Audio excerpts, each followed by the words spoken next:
And we might as well just get right into it. Texas, according to the coaches across the country in college football, is ranked number 1 starting the season.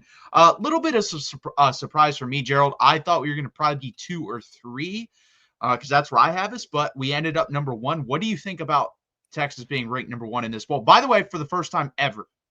Yeah, so that was right the first time ever, which is wild because Texas gets this like rep of constantly being overrated, but I guess it's more media poll than it is coaches poll, but that's a whole separate thing. I mean, it just continues to validate what everybody has said throughout the offseason. And I think Texas is one of the more sure teams in a year that maybe doesn't have as many sure things, right? I think when you look at the top 5-ish, 6-ish teams, they are probably the most sure teams that you have. Clemson's returning a bunch from last year. Notre Dame's returning a good amount from last year. Georgia is going to be Georgia. They get the benefit of the doubt, right? Penn State has one of the most tenured and experienced quarterbacks coming back from a team that was a play away from playing for a national championship. Ohio State's Ohio State, right? We know what they are. And then, obviously it's Texas. And, it wasn't really that wide of a chasm, right? I think a couple of votes go the other way. I think Texas had 27 first place votes. Ohio State had like 20. So it's not this like massive, like Texas is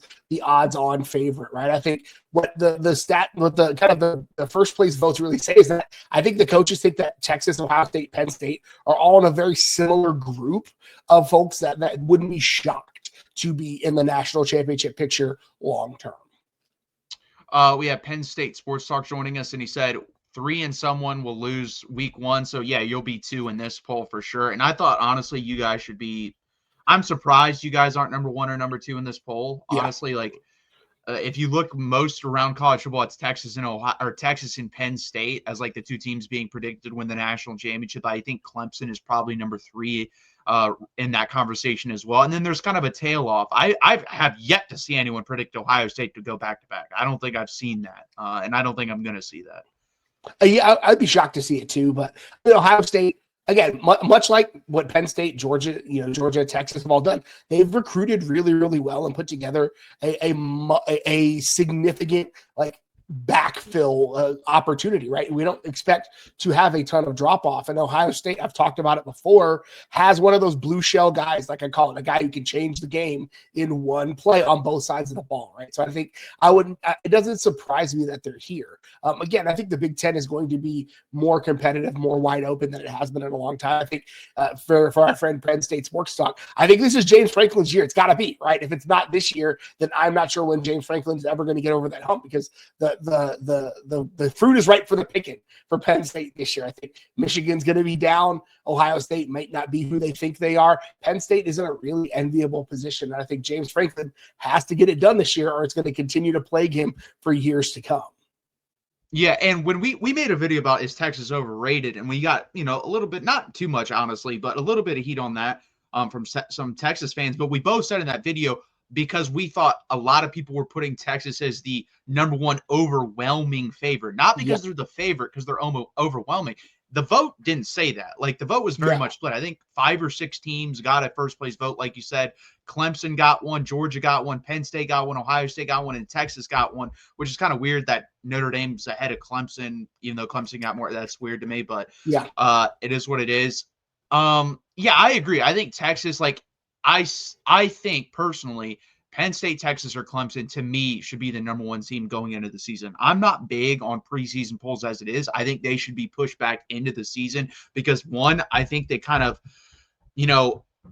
push everyone towards a certain narrative early on that really hasn't been or shouldn't be allowed, because we haven't seen these teams play football yet. We don't even know what they're going to be. We're kind of guessing on a lot of these things, and especially in a year like this, when I believe, guys, I'm going to say this, whoever ends up being the best quarterback out of Texas, Ohio State, Penn State, Georgia, Notre Dame, Clemson, Oregon, those teams, that's because it's going to win the national championship. Because I think all around the rosters are pretty similar, honestly. I don't really see much roster disparity between the top 10 teams. It's going to be the quarterback that's like, oh, damn, this guy actually balled out. That's the team that's going to win the national championship.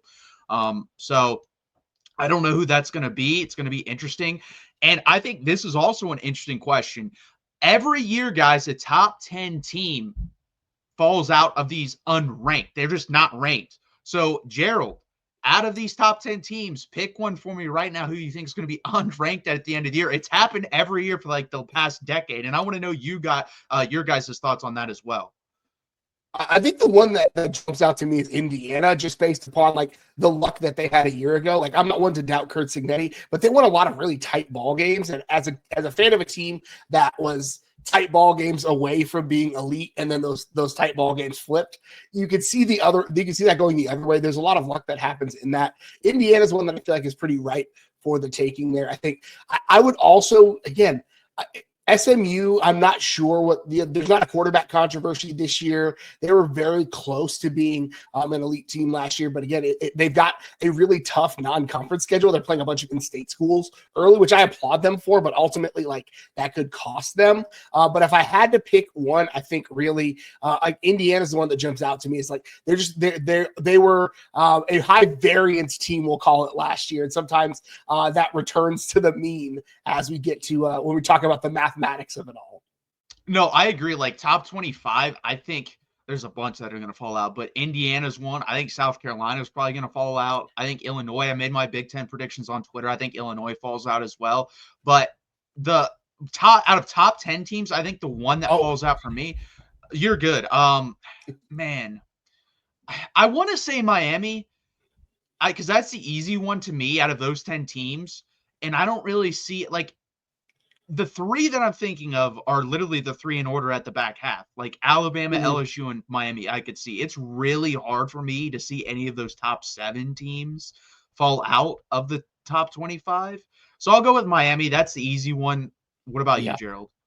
Yeah, of the top 10, Miami's probably easy. I also like have this salty feeling that LSU's not going to. I just feel like they are squeezing too hard right now. We've seen that cost them in the past, where Brian Kelly just kind of gets in his own way. He's very much an over processor kind of coach, where he kind of thinks himself into bad situations. We saw it last year when the run was working and they go away from the run, and then Nussmeier ends up throwing a couple of interceptions and things get weird on them. So LSU really jumps out to me as a team that, again, I think coaches that are fighting for their lives in that way, I always feel like I'm generally not a fan of them.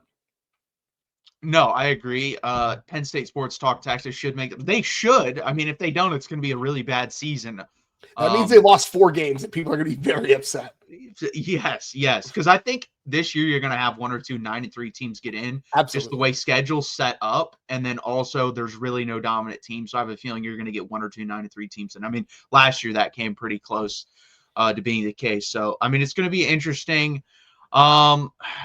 What about like when we get to the AP poll? What do you think is going to be the biggest difference in this one? Like, let's just stick to the top 10 again. Do you see any big movers there in the AP poll compared to the coaches poll?